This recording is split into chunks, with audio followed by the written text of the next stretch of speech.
Pretty crucial talks going into this week. We have the number two, Wendy Sherman from the State Department, and the Deputy Foreign Minister, Sergei Rabkov, meeting in Geneva, ostensibly for Washington.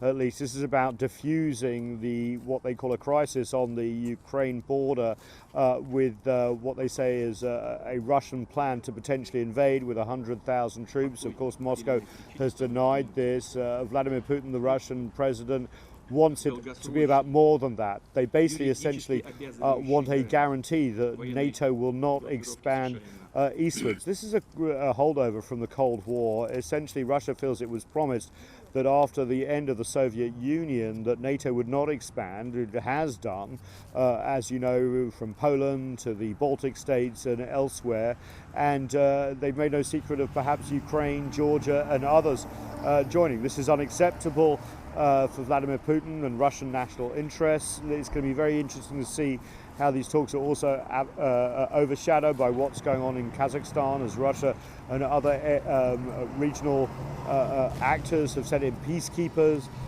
there. It's going to be also an interesting balance between what the US has threatened as crippling sanctions if Russia does in fact make a move into Ukraine, and what the Russians are basically saying is that they want to restudy the whole security architecture of the region, considering that they feel surrounded.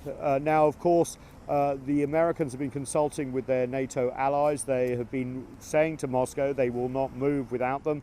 There are also going to be meetings following the meetings in Geneva with Russia and NATO, with the US and their NATO partners, and elsewhere as well. I mean, to say that there is a threat of war is perhaps overstating it, but what we do realize in this post-Cold War relationship between Washington and Moscow, there's been a litany of misunderstandings and mistrust.